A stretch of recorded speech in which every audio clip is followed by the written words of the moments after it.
Ma, ini gimana cara ngerekamnya?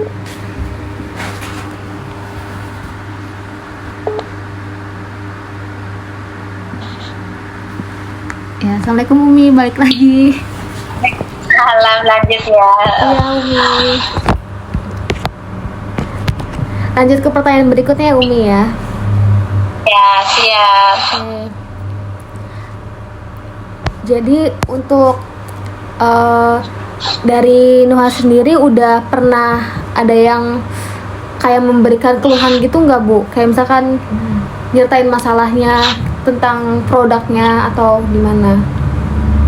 Oh, pernah ada sih gitu kan. Ini juga lagi berlangsung ya, mahasiswa ITERA sedang skripsi, mencari permasalahan apa nih gitu kan, dari proses produksi mungkin tingkat remuknya gitu, tapi masih dalam tahap penelitian mereka kan gitu. Itu ada dari mahasiswa UMY yang KKN di sini itu membantu ngajarin Umi nih tentang online gitu kan, karena sekarang kan masa digital. Tetapi karena faktor itu Umi agak sulit sekali mengikuti, maka sampai dengan hari ini Umi belum bisa pegang langsung secara langsung untuk penjualan secara online. Jadi secara online itu Umi serahkan ke Apin. Yang kedua ada rekanan ya, silahkan nih anak-anak muda jualan, nanti ngambilnya dari Umi gitu. Tapi untuk penjualan online itu sudah masuk ke kayak e-commerce, ada Shopee gitu nggak ya? Ada, itu Apin yang pegang sama adiknya Umi. Cuma memang banyakkan order itu yang gratis ongkir ya, tapi belum banyak banget karena memang kendala di Muha sendiri. Ketika ada orang yang berminat order terus kena ongkos kirim dan ongkos kirimnya mahal, itu nggak jadi gitu. Tapi kalau yang pakai besar seperti 50 bungkus, 20 bungkus, alhamdulillah itu jadi. Tapi kalau yang pakai cuma sekilo, 2 kilo atau 3 bungkus, berat di ongkos, itu kebanyakan nggak jadi kalau nggak ada program dari Shopee gratis ongkir. Oke, baik. Untuk ada nggak sih Bu cara untuk mempertahankan hubungan dengan customer atau pelanggan? Ada. Satu adalah pelayanan ya. Selain kita bikin produk yang bagus, kita pelayanan. Jadi memang Nuha itu dibuat dari awal itu bagaimana orang itu ketika makan itu nagih, mau lagi dan lagi. Jadi prinsipnya jujur ya, jujur dalam arti tidak merubah resep, bikin yang terbaik.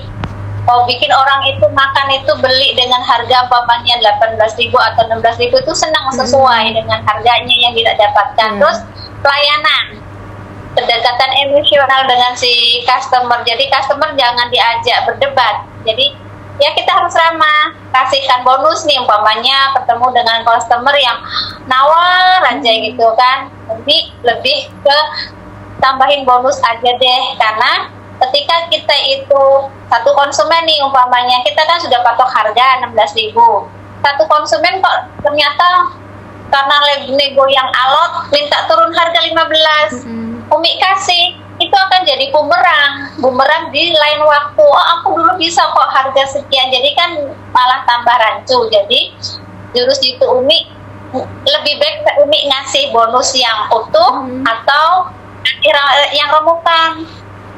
Tapi malah banyak yang remukan. Umi bilang begini, kalau yang utuh ini kan isinya 175 gram. Iya. Bagus. Saya kasih bungkus ya, satu bungkus patah-patah, tapi ini beratnya malah 1/4 gitu ya. Customer itu lebih memilih yang remuk. Satu, isinya banyak. Kedua, coklatnya lebih tebal. Nah, itu mungkin. Nah, kalau untuk customer yang memang berlangganan sudah lama, biasanya Umi kasih bonus sih tambahan, ini untuk di jalan Ibu, begitu. Terus kalau customer sudah belanja, kita ucapkan terima kasih dan mendoakan mereka. Itu luar biasa. Oke, Insya Allah. Jadi untuk penjualan di online dan offline itu yang paling efektif itu di offline atau online ya Bu? Yang paling banyak pembelinya? Di offline, di rumah. Terus kadang orang kan WA ya, pesan sekian-sekian begitu, dan kita ada di toko PB Swalayan itu alhamdulillah, karena kita kan tinggalnya kan di kawasan perusahaan, orangnya konsumtif. Jadi kita punya satu toko yang alhamdulillah itu lancar. Jadi kita ketika mau ngisi sebuah toko, kita harus lihat nih, Umi ini nggak gampang ngisi toko loh. Jadi Umi lihat nih, toko ini keadaan ekonomi masyarakatnya seperti apa. Yang kedua itu daya belinya bagaimana. Baru Umi isi, dan tokonya cash ke Umi nggak pernah nitip. Oke. Terus buat selama ngejalanin bisnis ini ada nggak sih Umi tantangannya yang mungkin bisa apa ya, ada tantangan terbesar dan tantangan terkecilnya gitu? Tantangan terbesar kemarin COVID. Iya.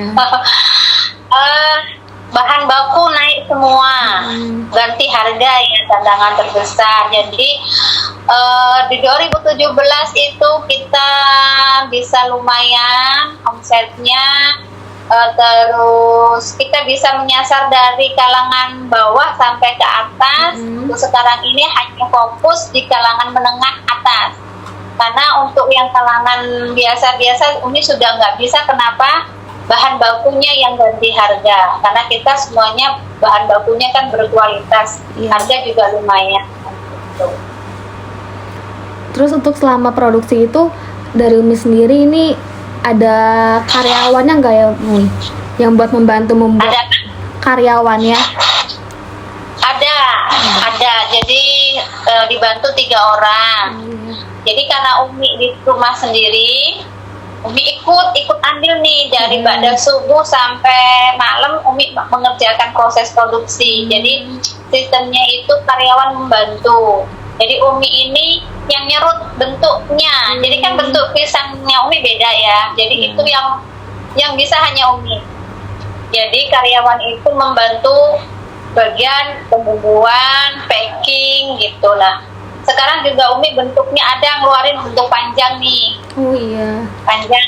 Ya, ini untuk kadang-kadang konsumen ada yang masih minta panjang. Yang di daerah-daerah tuh kadang-kadang kalau yang bentuk bolong-bolong itu jaring itu nggak kelihatan pisangnya, minta yang panjang-panjang, ya udah Umi sediain. Nah, untuk irisan panjang itu bisa dibantu oleh orang lain. Tapi kalau untuk irisannya khasnya Nuha itu nggak ada yang bisa. Jadi Umi sendiri.